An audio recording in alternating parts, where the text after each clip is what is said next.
Being Your Best You with Dr. Kyre Adept and Dr. Kevin Richardson. Have you ever had a day, an hour, a moment when you knew exactly who you are, in the right place, and knowing what you need to do? Would you like to feel the power and presence of being you at your best all the time? Almost all problems around health, wealth, relationships, and purpose can be solved when you are restored to you. And Dr. Kyre and Dr. Kevin are here to show you how. Dr. Kyre uses Geotran human programming, human design, and activations to quickly and easily release you from the automatic patterns and inner glitches that block your healthy, wealthy, happy life. Dr. Kevin is a clinical hypnotherapist with decades of experience in releasing the subconscious fears, beliefs, and habits that cause or contribute to experiences you no longer wish to have. Dr. Kevin specializes in releasing obesity and your blocks to success. Dr. Kyre and Dr. Kevin are both passionate about helping people improve their lives, in person, by phone, or on Zoom. Yes, it's as easy to change your life long distance as it is in person. So, join the paradox as Dr. Kyre and Dr. Kevin discuss their different approaches to clearing your subconscious and restoring you to you with speed, efficiency, and a sense of humor. It's time for Being Your Best You with Dr. Kyre and Dr. Kevin. The Paradox. Welcome to the show.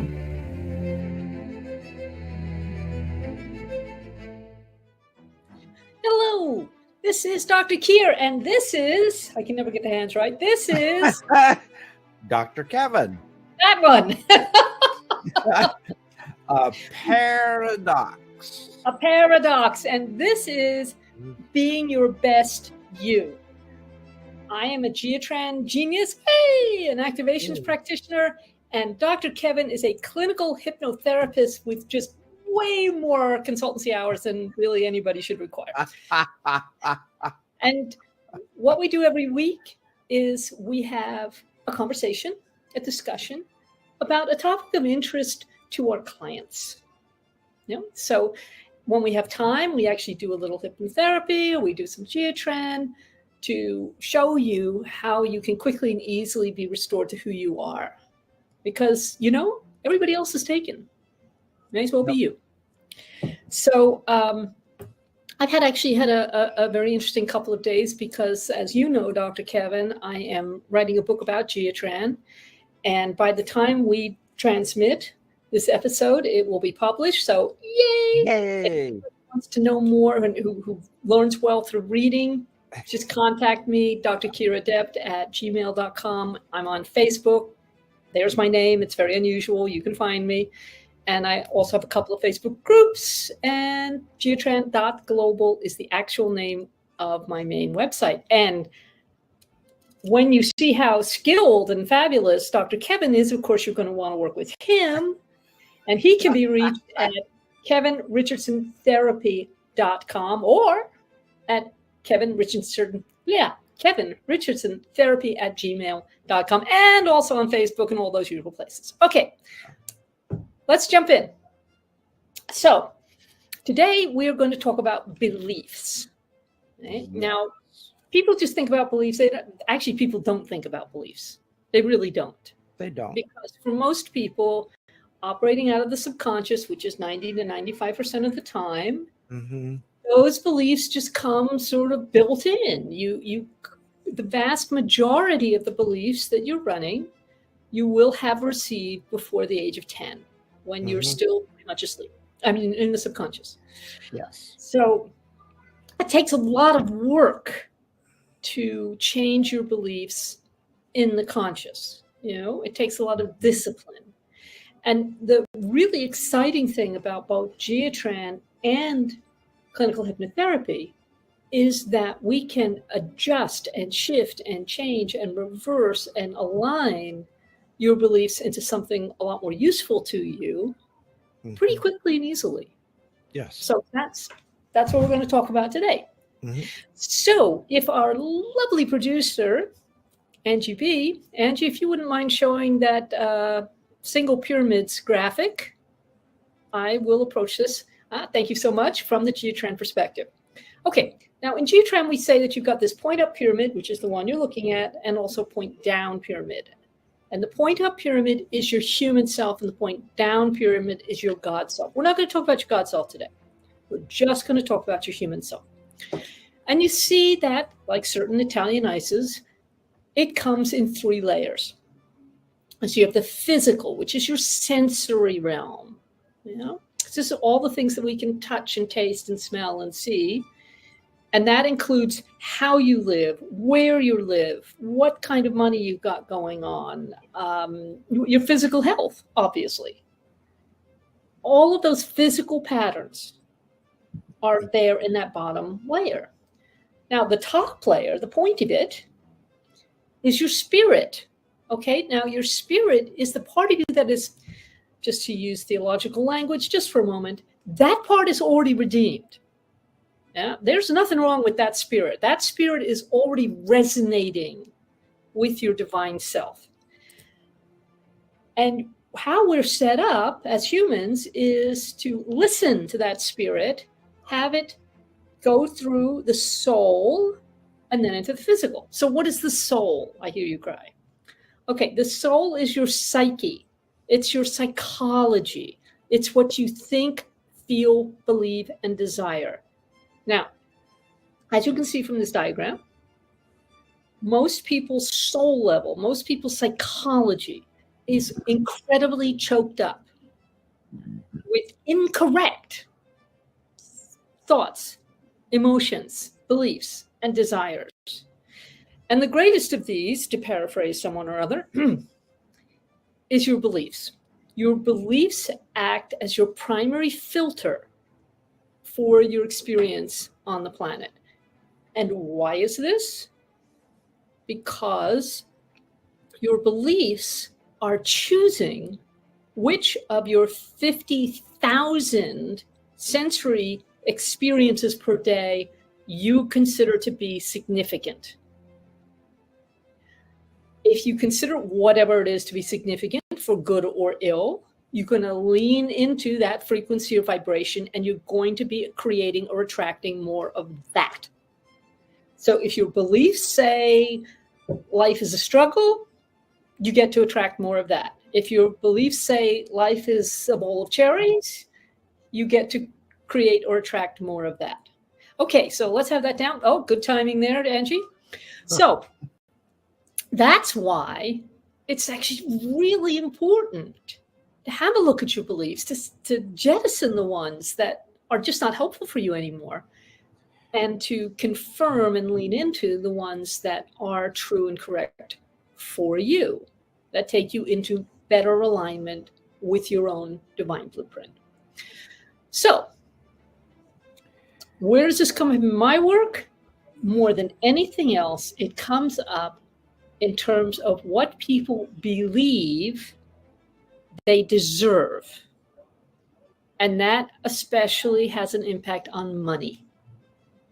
Okay? You're not going to allow yourself to create, accept, allow, receive a bunch of money if you have a belief system, as most of us do, that says something like, oh, well, you mustn't waste money. Money doesn't grow on trees, or, life is a struggle. Or, I mean, tell me, frankly, Dr. Kevin, do you have any of these from your childhood? Oh, definitely. Well, just Absolutely. tell us one. Um,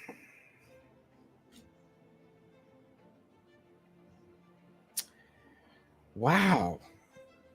That was so long ago. Yeah, well, here's the issue. If it was that long ago, whatever this belief is, it's so embedded that for you, it's just, well, everybody believes this. This is just reality. This is just normality. Right. Your And system. and beliefs don't necessarily need to be based on fact. In fact, they're usually not. And they're usually not. Yeah. They are created by experience, and it goes. Now wait, let me finish. Let me finish because I can see you going in. Um, He knows me too well by now. I see those gears turning. Based on experience. However, when you are younger, you are in your subconscious mind and you don't have the critical thinking yet. And some research says we don't get that until after 21, 22, and I think sometimes 30, 40. But the belief gets tangled with the experience. And so it can be misinterpreted. Oh, yeah. In fact, I would actually say that as a whole, Yeah. We say seeing is believing. No, you have the belief first, and then you see or you create or you attract what confirms that belief for you. That's Right. why it's so important to shift some of these, because usually those beliefs aren't helpful. Point number 2 is that it may not even be your belief. In fact, it probably isn't. So when I work with people, as you know, Dr. Kevin, because I've said this many times, Yeah. about 80% of the time, what I remove or delete from other people's, well, mine too, but I mean, especially other people's computers, isn't even theirs. So Right. they're running a toxic belief, a toxic experience, a toxic memory, a toxic truth, Mhm. maybe even And toxic many from, times it comes from our parents yeah, because those are the people who were around the most before the age who are of 10. around the most, and friends of family, Yeah. other family members. And typically we are susceptible to what they believe. And Oh, so gosh. we take on that belief, whether it's based in fact or not. And we're seeing that today. We certainly are. Yep. So, where people are developing a belief and they're attributing a positive aspect to something where, in fact, it's not very positive. Right. Yeah. Well, I mean, and this is the basis of all propaganda. Oh, good question coming up. I'll get to that Yeah. in just a second. This is the basis of all propaganda. Right. I mean, as Goebbels said, Hitler's minister of propaganda, if you just repeat a lie often enough, somebody's going to believe it. And aren't we finding that? We Okay, are so finding. somebody was saying just now that they can earn money. Oh, thank you. I can earn money, but I can't keep it. That is a belief. Do you see? That's a belief. And the good news is you can change your beliefs as easily as you change your thoughts and your emotions. Mhm. Yeah? It's all in that middle bit that I showed you. And the further the incorrect belief is from your true nature or your grain, or if it's from somebody else, the easier it is to move. So that's the good part. Right. So, Kevin, just doesn't have to be a significant belief. Just give me a belief, and let's say it's about money, because a lot of people are interested in how we can move these. Say it's about money. What's like the earliest belief you can think of offhand about money, about whether money is easy, whether abundance is easy or not? Oh, the earliest one I can think of is money doesn't grow on trees, so don't get your expectations up Uh-huh. for being Uh-huh. rich because you won't be Right. rich. Right. So the natural order of things is that you're never going to be rich. Right. In fact, maybe just the belief is you're never going to be rich. Right. Okay, so let's test that because I'm going to show you a really quick and easy way of changing this. Because I can. Okay. So why don't you just say, I'm never going to be rich. I'm never going to be rich. Okay, this is a belief that this person has, right? Okay, well, we don't want you to have that belief, right? Right. What belief would you rather have? That I'm abundantly rich or abundantly wealthy and not necessarily in money. Yeah. Okay. We're getting a little tangled up in the mental part of it, which is totally okay. But Yeah. I need the exact words that are going to open the right file. That's why I'm a fusspot about language. Plus the fact I'm very left-brained, but that's a different question. So it's going to be something that's very equivalent. Like, I can't be rich is going to be matched by being rich is easy. Okay. Okay. I can be rich. Yeah. Okay, so is I can be rich what we're going to insert there? No, just try it out for me just to see. Mm-hmm. Being rich is easy. Try that. Being rich is easy. Yeah, that's a better way to phrase it for this experiment. And remember, we're doing this for all of you watching. Right. Yeah. Okay. So there are two ways we can approach this. Now, in the past, I've shown you positive points that de-stress a statement, a belief, a word, whatever, right? Uh-huh. We all know that, right, people? It's right hand, cone fingers, cross the body to the outside of the left leg from the knee downwards, circle clockwise, 2, 3, 5, 3, 6, 5, 2, 3, 5, 3, 6, 5, 2, 3, 5, 3, 6, 5, 2, 3, 5, 3, 6, 5. And by the way, a lot of these basic techniques are in my Facebook group, so you should go have a look. Okay, so say being rich is easy. Being rich is easy. Okay, we still haven't quite got it. Now, we can do more positive points. It's impossible to overdose on positive points, but I want to try another technique. Okay? Okay. All right. So this one, we're going to cone the fingers of the right hand, and we're going to tap just below the hollow of the throat, right here, okay? And we're going to do it in this pattern, and I'm just going to set you up for it before we do it for real. We're going to go 1, 2, release, 1, 2, release. Okay. So we're going to use this on each side of this belief equation.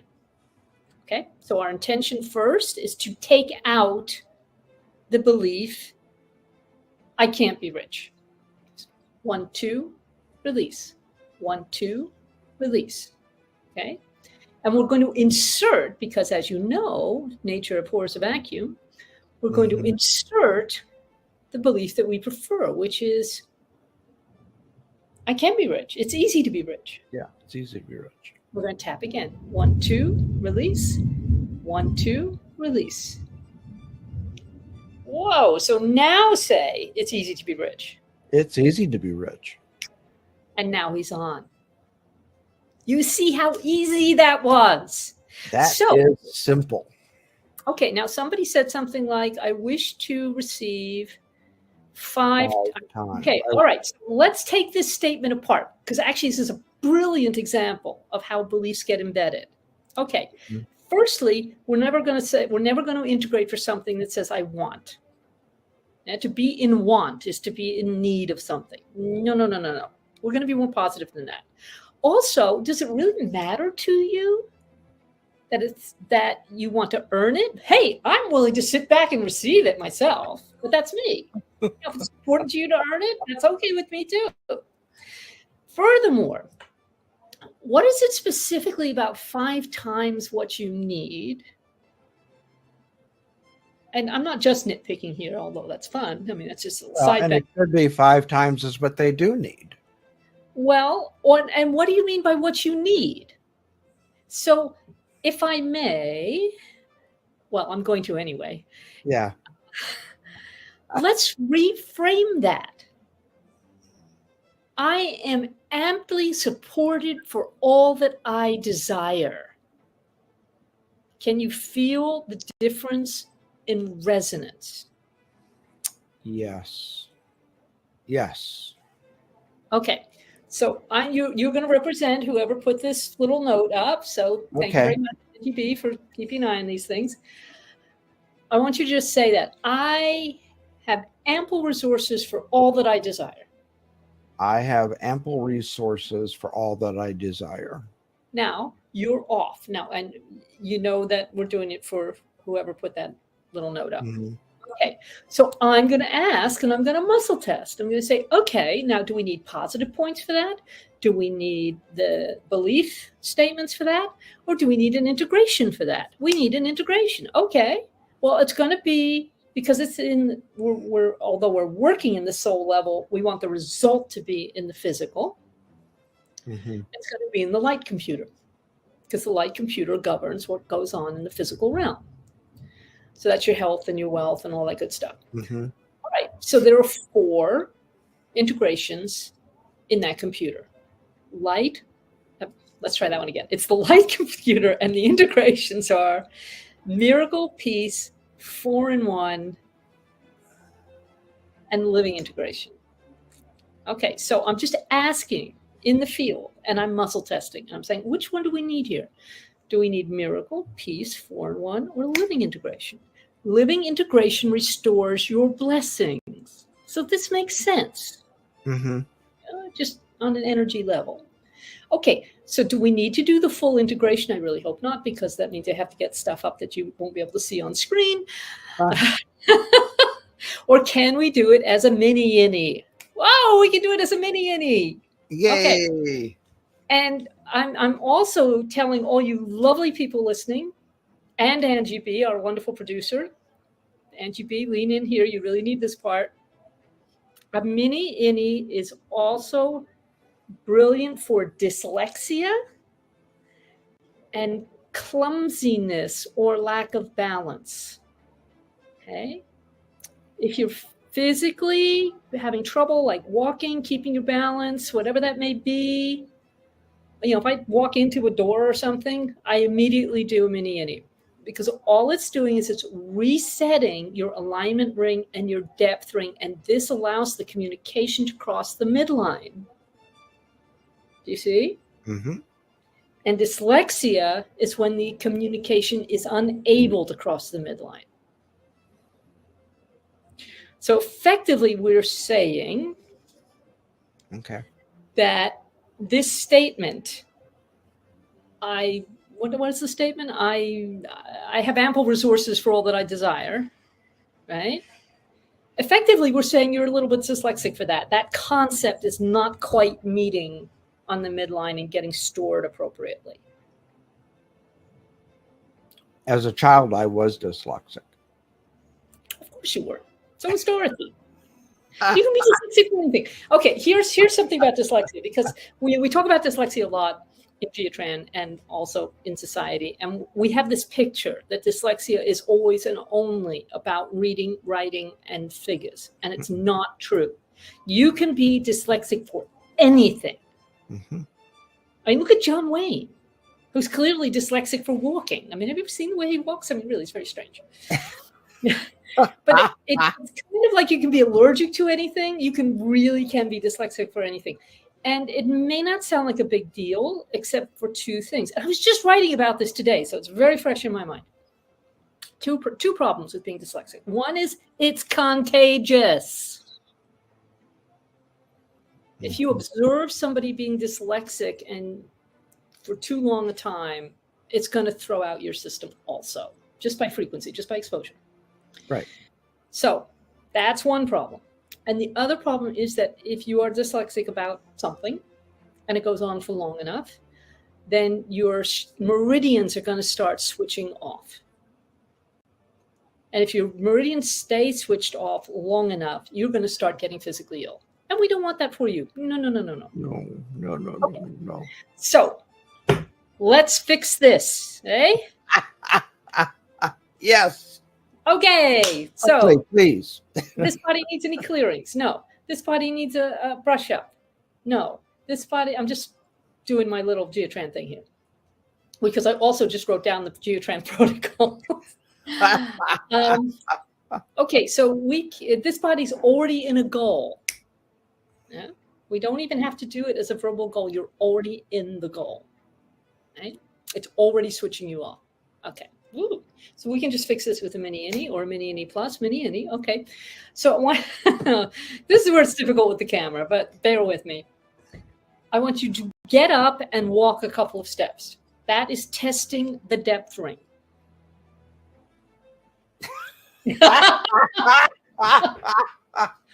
Walk a couple of steps. Just walk a couple of steps. Okay. You're off. Okay, and I'm just going to do the correct. Don't sit down yet. You're not. Okay. Still be up. Okay, 147. That's at the left gluteal fold, as Dorothy so elegantly put it. Otherwise, over the left butt cheek. Okay, now walk again a couple of steps. We're going to post-test this. And you're on. You can come back and you can sit down. Okay. So that's the depth ring. Okay, fix that. Now I want you to look at this X. Don't make an X, just look at it. Okay. Right? And you're off. That tells me your alignment ring is off, right? So the depth ring is checking whether the communication can cross the midline top to bottom. The alignment ring is checking whether it can cross the midline side to side or front to back. See how this works? Okay, so we know you're off for the alignment ring. 4 or 5, that's at the lower left abdomen. 4 or 5. Well, now, this body is already in a goal. No, because we just integrated this body for this goal 100%. Yes! I want you to say, I have ample resources for all that I desire. I have ample resources for all that I desire. And you all know that when I do that clicking sound, that means a yes. Yes. Just using muscle testing, right? Because I don't know, and no amount of thinking, feeling, desiring, or believing is going to give us the answer to that. That's why we use muscle testing, which bypasses all that soul level stuff and just gives you a straight answer from the body intelligence. Ooh, that felt really good too. Fingertips together, say seal. Seal. Okay, so I know Angie's doing that in the background. Okay, so let's go back to the lady who wants, I'm assuming it's a woman, I have no idea actually, the person who stated that she wanted or he wanted to have 5 times, to earn 5 times what he or she needs. Mm-hmm. It's just my finely tuned ear for positive language is squeaking at this moment, but that's okay. So did we clear that for that person? Yes. Okay. 3 times more money for me, money to help others. Okay. Let me talk to you a minute about philanthropy. Now, I am a great, great, great believer in philanthropy, and opulence is one of the 5 spirits of wealth. And we actually have a Geotran code for the spirit of opulence. And I can dig it out right now, and we can do it if you like. In fact, why don't we do that? And while I'm digging that out, you just give me a quick second to manipulate my screen here. Yeah. Let me talk to you about the general concept or the beliefs around that statement that was just made. Right? I used to teach wealth workshops. And here's what I noticed. Hang on. I'm trying to do 2 things at once. And of course, it's not quite doing what I was hoping. Give me a second. Okay, here we go. Wealth checklist. That's what we need. Now, here's my experience. Everybody in the spiritual realm seems to be terribly embarrassed about wanting to have money. And so they make up all these really good reasons why they should. Instead of just saying, you know what? It's going to make my life easier and brighter, and that's the end of it. And it's what I desire. It's okay to stick up for your own desire nature, people. Your desire nature is partially the God in you saying, not that one, not that one, not that one, this one. I want this one. I desire this one. You do not have to make up justifications for it. Having said that, the 5 spirits of wealth are the spirit of restitution, the spirit of liberty, the spirit of attraction, the spirit of order, and the spirit of opulence. And Dorothy, my teacher, what she always said about opulence, which I just really, really love, is opulence means having more than enough to share with others. And that is the only correct basis of philanthropy. Not I'm in need, they're in need, there's only so much to go around. If I take more, they're going to have less. No, it's that the nature of God, of spirit, of the divine, of however you want to express it, is opulence. I guarantee you, God never looks at that tree out there and say, I'm giving you 873 leaves and that's it. If you waste those leaves, tough. And if some other tree needs those leaves, you are SOL. Yeah? There truly, I know it doesn't look like it when we look on the physical world, but remember, we walk by faith, not by sight. There really is enough and more than enough. And our job is to distribute it.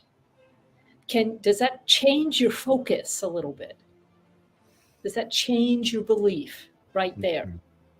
At least a bit, at least enough to start leaning into this concept that there's more than enough. Okay, but we're still going to do the spirit of opulence correction because I can. Okay, so this is the right hand, comb fingers, over the left eye.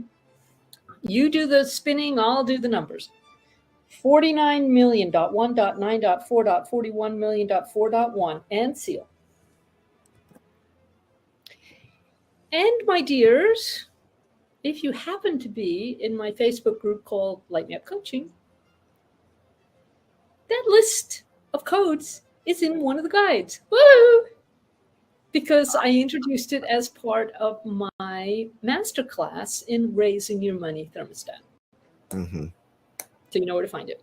Okay, so here's how I look at these beliefs. Okay, so I wanted to do just one more, Dr. Kevin, and then I'll hand it over to you. I realize I'm taking up more than my half of the space, but there you go. Sometimes you just... Sometimes you just have to. Yeah.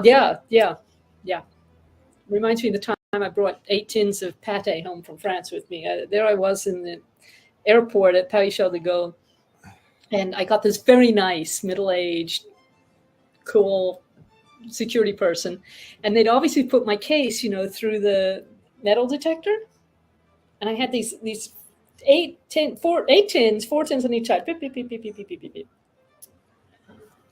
under the clothes, very neatly packed. He said, I really will have to have a look at inside your case. And I said, of course, pas de problème. And he sort of lifted up the top layer and looked at these and looked at me. And I said in French, I had to buy them. It's the law. He complimented me on my beret and waved me through. Sometimes you just have to do things. It's the law. It's the law. You have to. As we say in French, il faut le faire. Yeah, it's necessary for you to do that. Okay, so I wanted to just give another example of a belief that, and it doesn't have to be about money. I like dealing with money because that helps everybody. But what's another belief that you picked up that is not, that now as an adult you realize is probably not really your belief? I mean, it might be around being adopted, for instance, or... Well,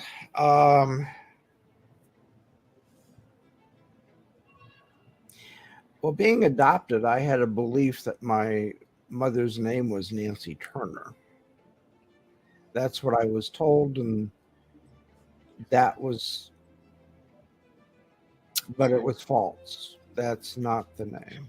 Yeah, let's choose one that's a little bit more significant, Um, because that's really not that important what her name was. to me, it was.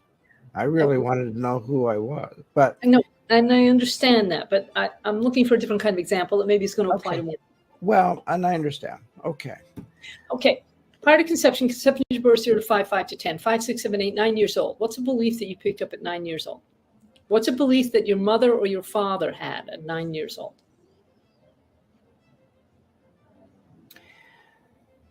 That I was below average. Oh, and here we are. You've got your doctorate. You've got all these hours of clinical training. You've had 2 successful careers. You're in a great relationship. You live in a wonderful part of the country, Mhm. and so on and so on and so forth. Below average, give me a break. Okay, so Well, when I check, what I check is, well, is this your belief? No, well, obviously not. Yeah. So this is your mother's belief. This is your father's belief. Actually, it wasn't really either of their beliefs either, in truth. Is this a belief from, say, from school? Is this a belief from your biological family, from your adoptive family? It is from your adoptive family. mm-hmm. So is it possibly from your grandparents? Is it a genetic line contamination? Ooh, Could be. yeah, Could that's what I'm be. getting. Yeah. So who else in your family? Now, this is a family that you know, which is your adoptive family, because honestly, people, DNA comes from a lot of different directions, Yes. as you know.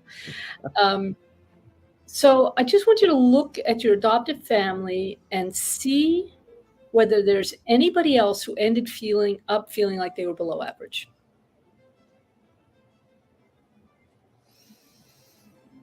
Hmm. My father. Okay, so there you are. You're 9 years old. Your dad's come home from work or wherever he's been, and maybe he's having a little bit of a complaint with your mom. Maybe he's been passed over for promotion. Maybe Mhm. something like that. Is that fair to assume? Yeah, that's fair to assume. All right. So here's how we deal with that stuff, because I'm sitting here, I'm telling you, this is not your belief. And it was never about you. It's one of those 80% ones that's like, what? Yeah.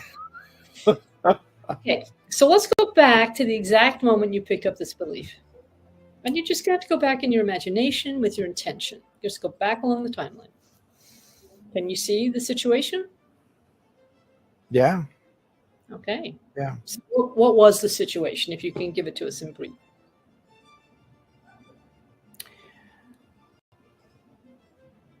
I wasn't doing well in school, Mm-hmm. but my mother's health was deteriorating. Ooh. And she was in and out of the hospital a lot. Mm-hmm. So my grades had slipped. Well, yeah, you're under stress. So, and the teachers told my parents that, well, maybe he needs remedial training. Actually, at one point, Dorothy, she went to school earlier than her age, and she was clearly intelligent, but she was so dyslexic, she had a lot of trouble with that sort of basic education stuff. And they Right. were thinking about putting her in a remedial class. This is the brightest woman I've ever met in my life. And I do not say that lightly, Right. Right. you know? And the thing is that when you're left-handed, you think in the opposite direction of what right-handers think. It's so true. And so it's difficult when you are doing activities that are motor activities that require a specific right left Yeah, pattern. Because a left handed person, for them, it's left right. I understand. Well, and also the whole point about dyslexia is the right brain and the left brain are not communicating. They're not. And we live in a very left brain culture. Yeah. So you left-handed people, incidentally, guys, today was Left-Handers Day. So I'm so glad this is talking. Yay. So, it's naturally going to be a little bit awkward. Right. I mean, absolutely. And when you're under stress, it becomes pronounced. Even more so. Okay, so let's take you back to that moment.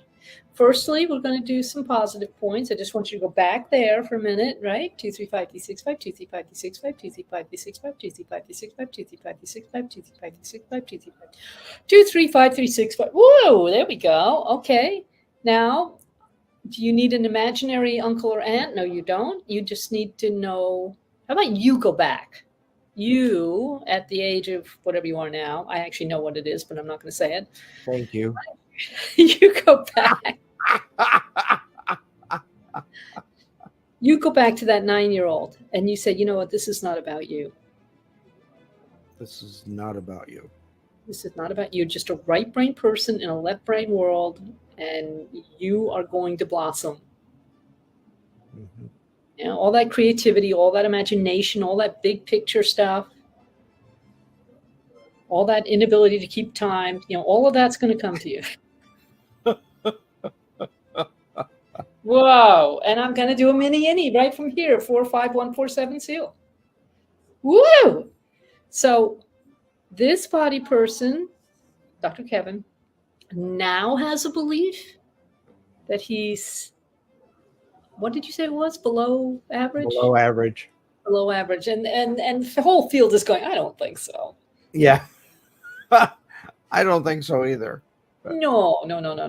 But you see how we can change this in like 3 minutes, whereas if he were having to train himself consciously to change that belief, then it would take endless affirmations and heaven knows what. Or it could possibly take clinical hypnotherapy. Your turn.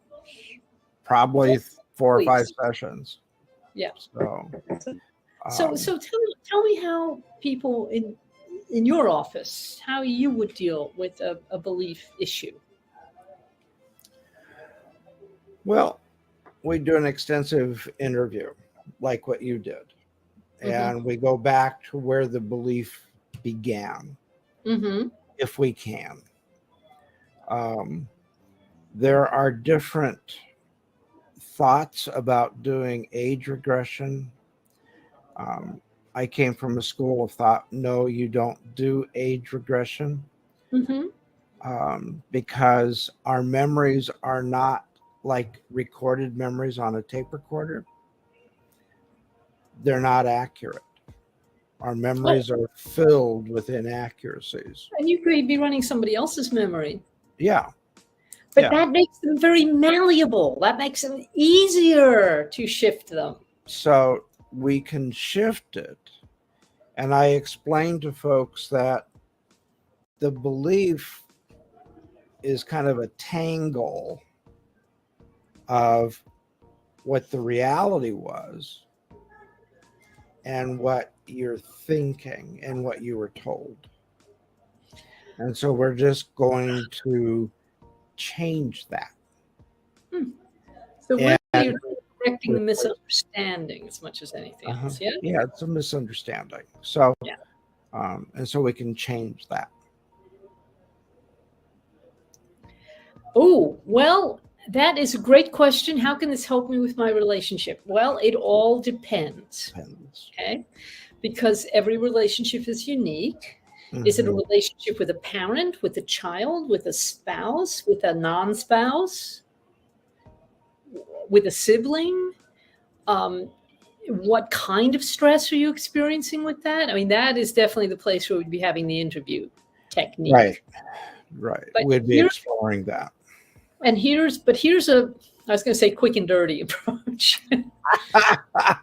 Quick and super clean approach, is use those positive points, right? So remember what I said to you is right hand, cone finger across the body to the outside of the left leg, from the knee downwards, about 2 inches, 2 inches, 4, 5, yep, 2, 3. Oh gosh, now I'm doing it. 2, 3, 5, 3, 6, 5. 2, 3, 5, 3, 6, 5. 2, 3, 5, 3, 6, 5. 2, 3, 5, 3, 6, 5. This restores or resets your love, forgiveness choice.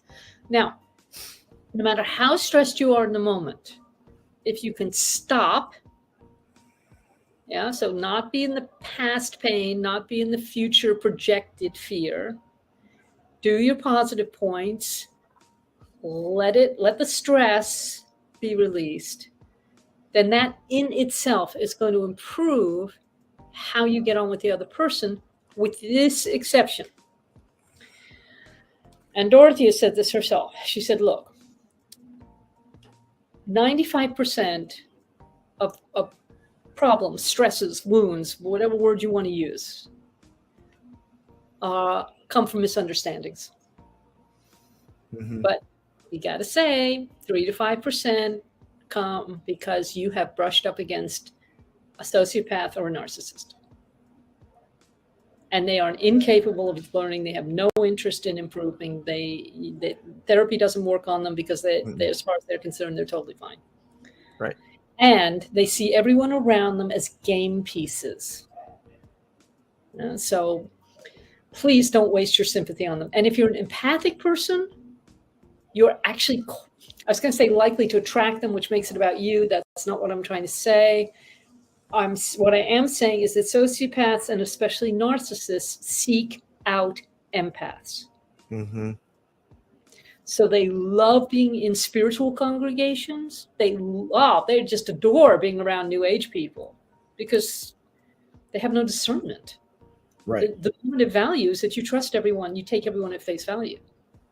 And there and in high-powered corporations, they are just totally in their element, and they just cut a swathe through the human beings around them. So, if you feel like you've got somebody like this in your life, 2 things. 1, go do some research. The best starter volume would either be The Sociopath Next Door by Martha Stout or Snakes in Suits. It's by a British author that doesn't come to my mind just this second, but that's particularly in the corporate environment. Yeah, the kind of high flyer narcissist. Mm-hmm. But the other thing you can do is you turn and walk away. Don't try to fix it. It's not fixable. Not at all. That. I told you to come down there.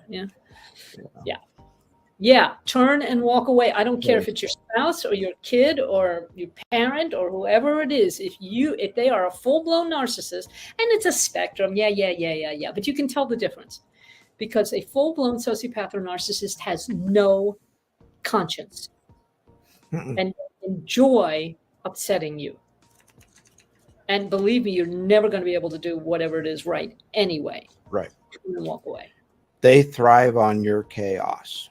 Yes, that's exactly it. Thank you, Dr. Kevin. You put it very well. And they thrive on creating chaos. It's a game to them.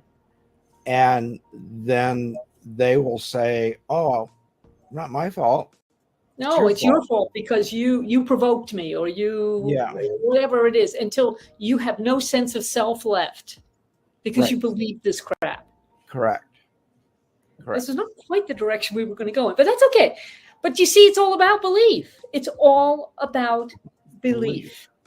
And beliefs can get you into trouble, and they can keep you out of trouble. So I have a belief, for example, that I am no longer available to certain sorts of behavior. Yay. That is a consciously taken belief of mine. And if I find somebody rubbing up against that boundary, I do not allow them access to me because I love myself more than that. Correct. Yeah. And that's one of the ways that narcissists like to get to us because they try and give us the impression that if we walk away, nobody else will love them the way that they love you, the way that they love you. And of course, that's nonsense. Yeah. It is nonsense. And the issue, one of the issues is that empaths, they're easily malleable. Oh gosh, yeah, because they And don't with know who they are. they don't know who they are. They don't know their boundaries. They haven't set boundaries. And their self-esteem and their self-ego is down the sewer, so to speak. Well, it's flimsy. Let's put it that way. Yeah, It's not that empaths are bad. It's that they don't recognize their limitations, and I mean that in a very specific sense. and they don't recognize their strengths. No, I mean, there's a lot to be said for empaths. I am thankful that I am not one, but there are many people in my line of work who are empaths. Yes, and so Well, I notice the issues that come up. And But once the empath realizes that they are an empath, they can change that. yeah, they can acquire some boundaries. Yeah. Yeah, But just yeah, try and make sure that you're not acquiring them through rubbing up against a narcissist or sociopath. right. Yeah. Right. Okay. And so Okay. it requires developing your own strengths based upon you Mm-hmm. and what your inner thoughts are, not based upon someone else. Yeah, that external The poking. external force, and not based upon what the general public thinks or the larger community, Oh, which is also external. which is Yeah. external. So it's really learning how to be strong and how to set your own boundaries. It's very true. Now, is that something that you can help with from the clinical hypnotherapy point of view? I can, but it really falls into the realm of the psychologists and the psychiatrists. Mm-hmm. But on a We functional can- level. On a functional level, yes, we are an adjunct modality. Yeah. But the primary modality when you're dealing with empaths that have been impacted by narcissists, there's really a tangled weave that has to be unwoven. And it takes more than just hypnotherapy. It does take analysis. Yep. But most, that is a minority situation. For most people, when you're having relationship difficulties, probably the best and most effective way of dealing with things like that is to keep a little journal of when you feel triggered. Mm-hmm. And see if you can start to discern the internal patterns. Yeah. Like, if I were to say to you, Dr. Kevin, well, the problem with you is your skin is just a really nasty shade of green. I mean, what would you do? You'd laugh at me because you know it's not true. You see what I'm saying here?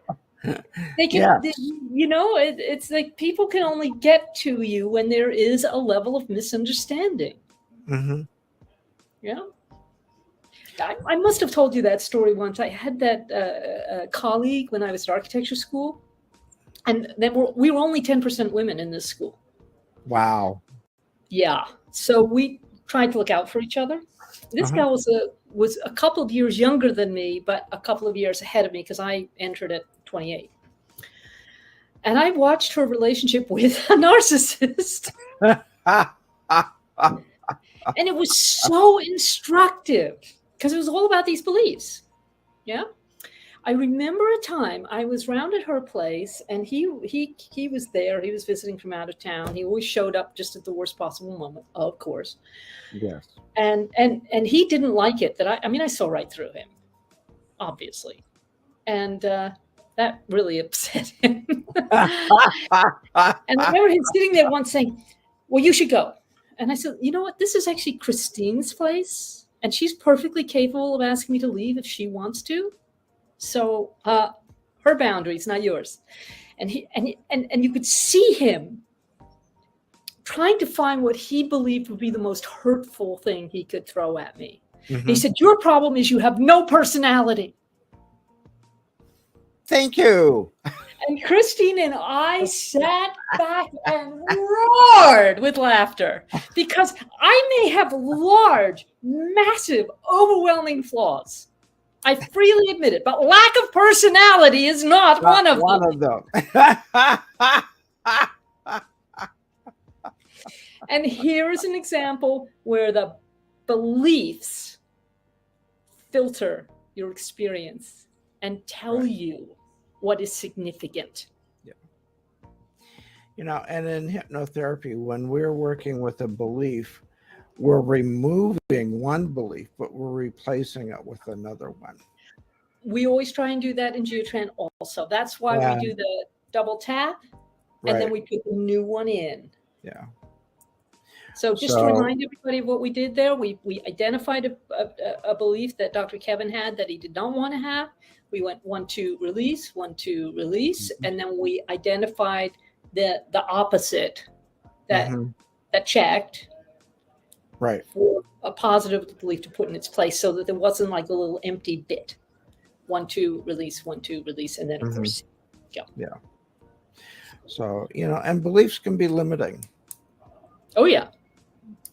So oh yeah, anything that's telling you I can't is a limitation. Now, sometimes we need those boundaries. Much better to say, I choose otherwise. Yes. Not I can't, which is like an external imposition of negativity. But you know what? I'm choosing to put my money over here. Or I'm choosing to this as a vocation. Or I'm choosing that person to spend my precious time with. Yeah, absolutely. So my impression then is that there are certain kinds of beliefs that you can work with hypnotherapy, and that you're also seeing that often these beliefs are coming from other people. Coming from other people, yes. And once you can see that, it's relatively easy to just throw them out. Wow, that's fun. Okay.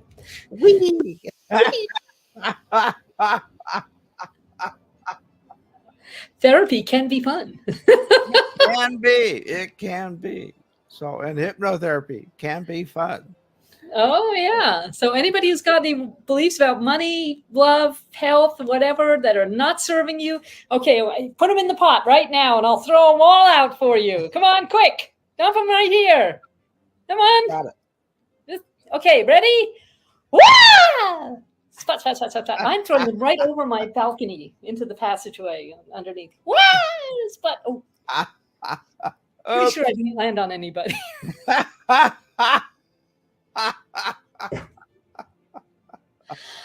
Oh man, yet again we've come to the end of our hour. My gosh. We have. We have, you know, and I am so thankful. I'm writing this book about Dorothy, my teacher. I'm just so thankful for all that she's taught me in the last 26 years. I know, Kevin, that you're really grateful to the people who've taught and mentored you. Right. And, you know, we also really appreciate and thank our lovely producer, Angie B, for putting these programs together. And we hope that it's benefiting all of you. And you know where to find us. Yes. Facebook, LinkedIn, websites.